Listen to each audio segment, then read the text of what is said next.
ग्राम सभा 3 तरह की बनी। एक सामान्य ग्राम सभा जो अनुसूचित क्षेत्र से बाहर है, और एक वो ग्राम सभा जो अनुसूचित क्षेत्र में है, और एक ग्राम सभा जो वन क्षेत्र में है, जिसको बोलते हैं वनाधिकार अधिनियम ग्राम सभा। और ये जो ग्राम सभा है ये पेशा ग्राम सभा है। इसमें लिखिए आप लोग कि पेशा ग्राम सभा ही अनुसूचित क्षेत्र के लिए सर्वोपरि है। वो सामान्य ग्राम सभा नहीं, जो मुखिया कराता होगा चोरा चिप्पी, वो सामान्य ग्राम सभा के रूप में आता है। ये है ग्राम सभा का पावर। आप बोलिएगा कि ग्राम सभा का क्या क्या पावर है। एक लाइन में हम बता देते हैं, मर्डर केस और रेप केस छोड़ के बाकी जितना है वो सब ग्राम सभा को पावर है। इस गांव में अगर कोई ईटा भट्ठा खोल रहा है, बिगर ग्राम सभा का स्वीकृति को भट्ठा नहीं खोल सकता है। एक मुट्ठी मट्टी उठा के नहीं ले जा सकता है। कोई क्रेशर खोल रहा है, बिना ग्राम सभा का स्वीकृति का वो कभी क्रेशर खोल नहीं सकता है। माने किसी भी तरह का कंस्ट्रक्शन हो, आपका बालू घाट है, कोई बालू उठा के ले जा रहा है तो ग्राम सभा को अधिकार है कि वो उसे वसूली करे और वो बालू बेचे। ये ग्राम सभा का पावर है। दूसरा चीज अब आ जाइए जमीन में। जो भी जमीन यहाँ पर है, गांव के अंदर कई तरह का जमीन होता है। के पत्ता ये बके जमीन वाली पत्ता की छत अंदर में नॉट हो। उसके बाद में होता है पहनाई पुजरे, जिसको सीधा बोलते हैं सामाजिक जमीन। जो पहनाई पुजरे, डारी कटारी, ढोल पिटा जो भी आता है, पटवारी जो भी जमीन आता है, जो बेलगान है, जिसका टैक्स नहीं लगता है, भुइहारी और पहने इस समय टैक्स नहीं लगता है। उसके बाद तीसरा नंबर में आता है धार्मिक जमीन।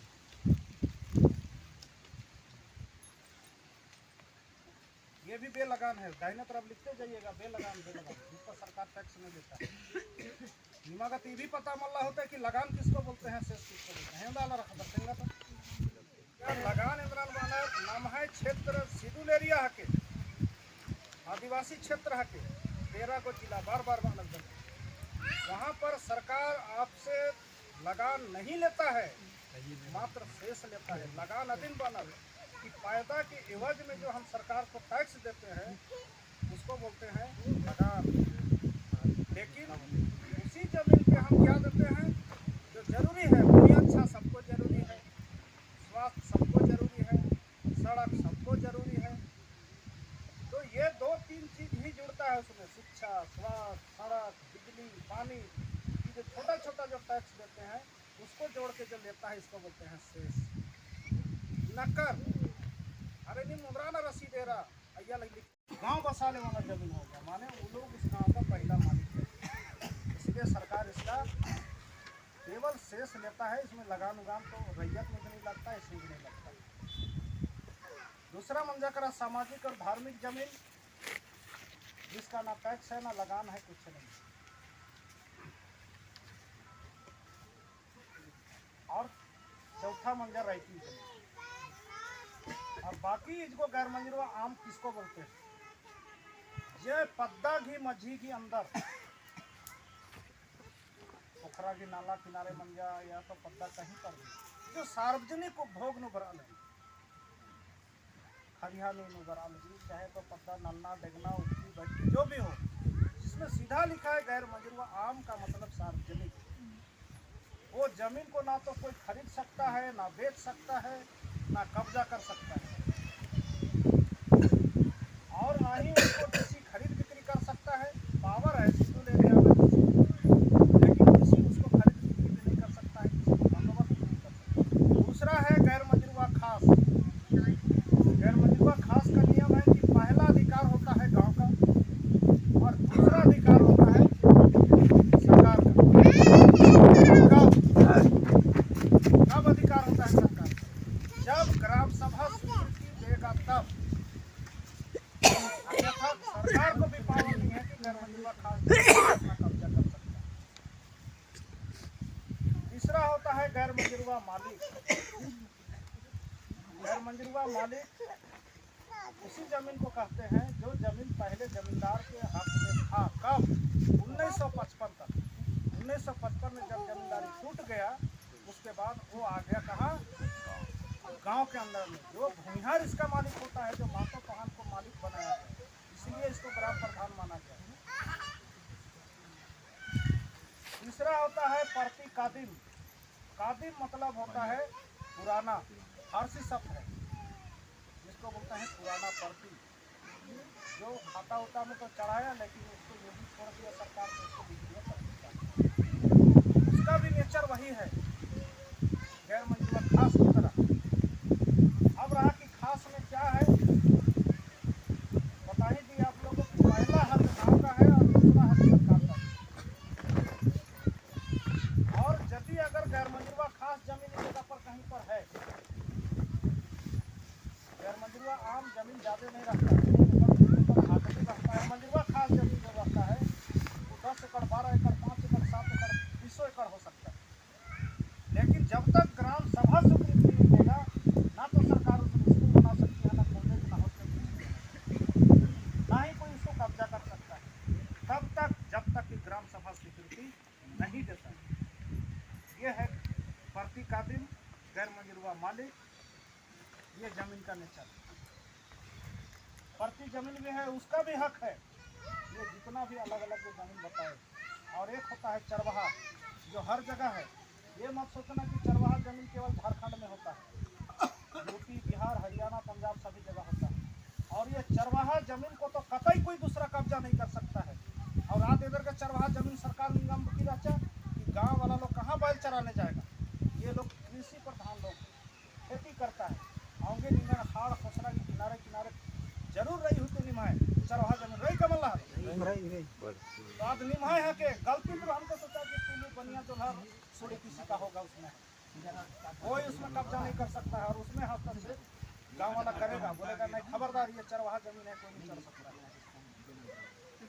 ये रही चरवाहा जमीन के नेचर। और उल्टा रही निन्ना के जंगल का रखा, कहीं कहीं पतड़ा पुतड़ू जंगल सरकार अम्बुकेरी, इधर का अम्बुकेरी कि आदिवासी लोग जब सेंट्रल सेटलमेंट नम जली पूरा जंगलन, तो आदिवासी तो जंगल काटेगा तो फिर हमको केस करने का ना बताएगा। इसलिए कुछ जमीन ही लोग को छोड़ दीजिए, इसमें हल जुआट की लाइट टूटा धरना कुत्ता पक्षी कमा के आप जंगल जमीन अम्बुकारी अधिनियम बाचक जंगल का रखा, ये भी भूमिहार लोग के अंडर में है, यानी उस ग्राम के अंदर में।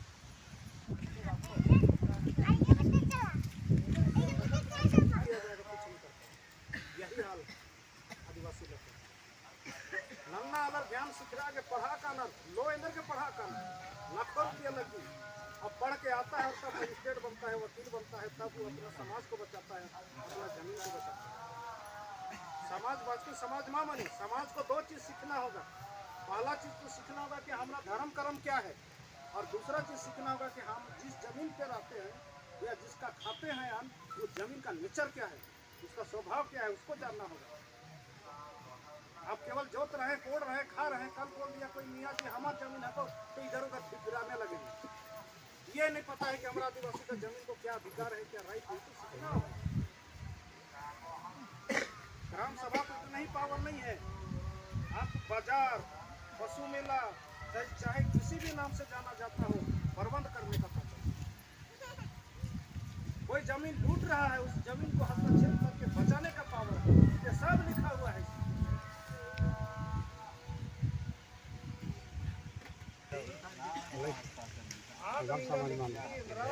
ये जो जमीन है निमन पढ़ा की टेंगा लगता है,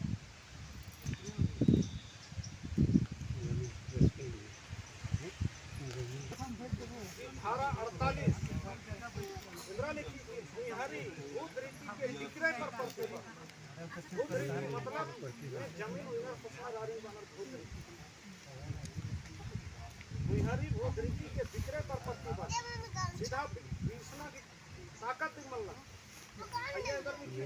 किसी भूमिहारी कुटुंब के सदस्य के उसके भूमिहारी भूधृति में अधिकार के विक्रय के लिए किसी न्यायालय द्वारा ना तो कोई डिग्री या आदेश पारित किया जाएगा और न ही ऐसे अधिकार का ऐसे किसी डिग्री या आदेश के निष्पादन में विक्रय ही किया जाएगा।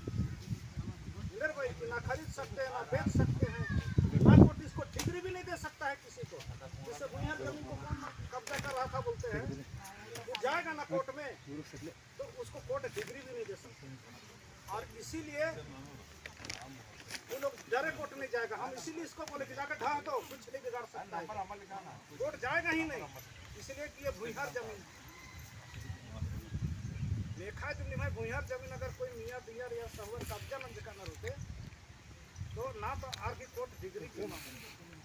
जब ये बिक्री हो ही नहीं सकता है, आप खरीदिए नहीं सकते हैं, बंदोबस्ती हो ही नहीं सकता है, तो फिर कौन आधार पर तुम भूयार जमीन को कब्जा किया है। तो नींद जब कागज के असल में चाहे न ले सीधे तोड़ फोड़ न ले सीधे ला सिंगर बॉस की केस में नो ई नियम के खिलाफ कलम सकदा साहब से ले आर कभी कोर्ट मा का केरा का को आय यार भाई केरा कोर्ट आप इसलिए मां के रखा लगी कि हम फंस जाएंगे। खट्टर बड़ा तेज चीज है मेरा रखना पढ़ना ये सब जमीन वापसी होता है।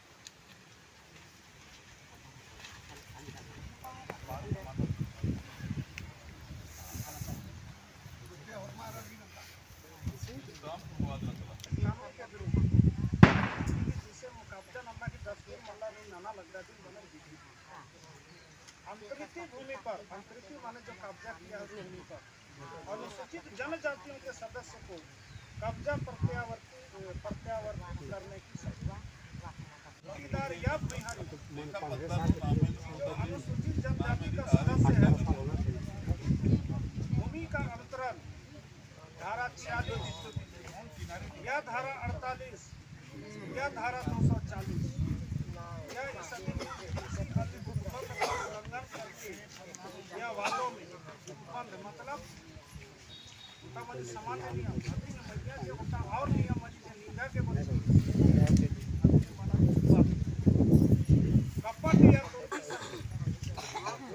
मतलब छल कपट ठगना की मतलब बंधा के नाम में दो या तो खरीद जो कर बनाई या पोकर बनाई मतलब दुर्बी संधि मतलब ठगा सीधा सीधा दिन ठग के द्वारा अभी प्राप्त डिग्रियों सहित किसी कपट पूर्ण ढंग से किया गया है तो यह अंतरिक्ष को बेदखल किया जाने वाला है। सफाई देने का उपयुक्त अवसर प्रदान करने के लिए और उसके विषय में अवसर प्राप्त करने यानी विशेष आवेदन छोड़ मना आते ही आज जांच पड़ताल तक है असला जिला की मालिक